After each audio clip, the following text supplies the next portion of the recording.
Good evening, I'm Qing. Welcome to the April 7th edition of the Postscript. We will be speaking with Trustee Milton Skills in just a few minutes, but first let's review what happened at tonight's Township Board meetings. Jennifer Smith said in addition to the Healthy Michigan Plan, 1.7 million people are enrolled in Medicaid for 2015.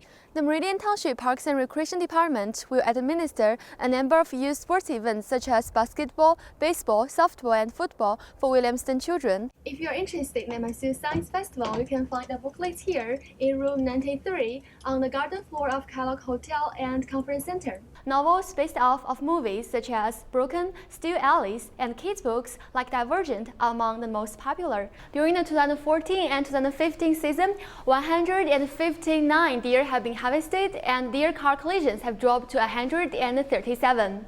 Thank you for joining us tonight.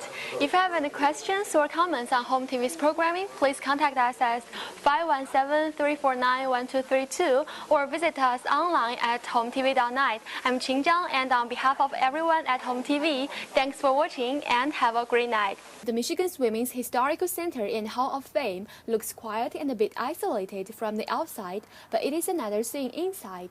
People of different genders and ages joined in opening reception of a new exhibit named New Warring Women Proud to Serve. It focuses on the experience of Michigan female veterans through the perspective of the state's only remaining all-female American Legion post, New Warring Post 535. The presentation was wonderful. They even had a World War II veteran who I think is the longest serving post commander, and she was here to talk about her experiences, and hopefully that will just inspire other women veterans to get involved. Amber said the post is made up of 23 members, including 9 World War II veterans, and some ones returned from Iraq and Vietnam.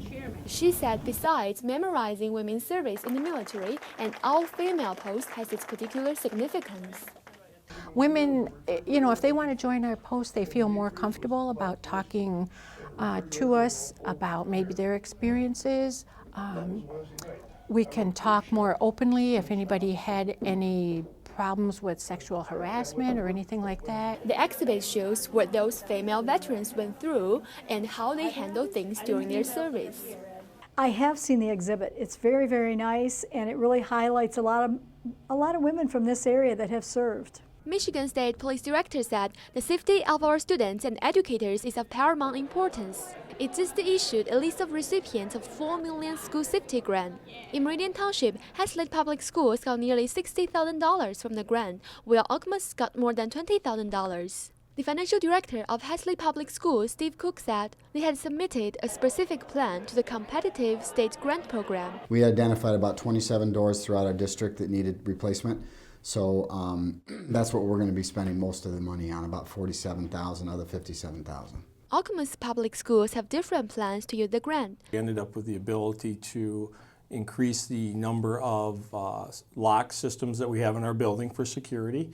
We're able to get a portable application that goes on our phones that we can use. It's called the Rave, that can be used to notify police and staff during any type of an emergency situation without going through the 911 system. According to Michigan State Police, the schools have to spend the funds before September 2015. More than 200,000 students will benefit from the coming safety improvement. The open enrollment period for people to shop for health coverage has ended on February 15th. More than 340,000 Michigan residents found their health plans through the health insurance marketplace, exceeding last year's total of 270,000 people. There were 16 plans offered in Michigan this year, and that was we're one of the states with the most that had that to offer. This is the first year that people will be fined for not having health coverage.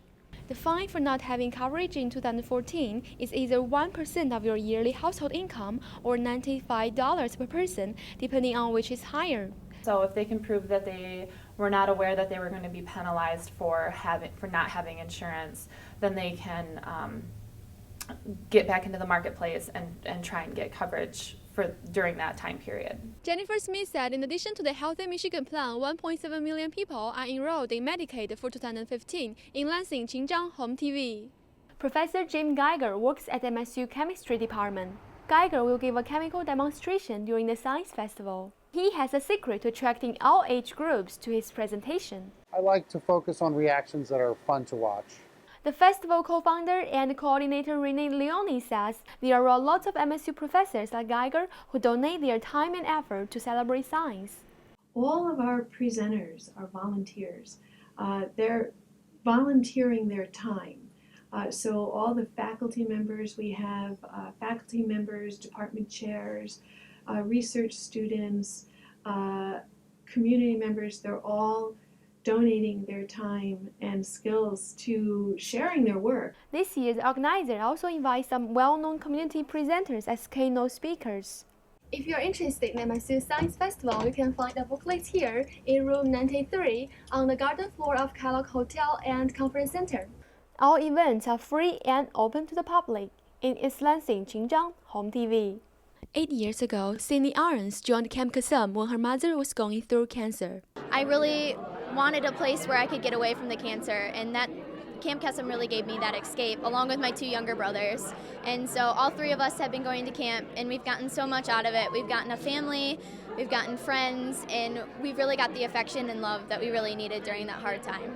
In Camp Kasam's biggest fundraising event, Make the Magic, more than 160 guests are trying to help by joining the auctions, listening to stories from campers' families and volunteers about the magic that Camp Kasam has made and what magic they are expecting to happen this year.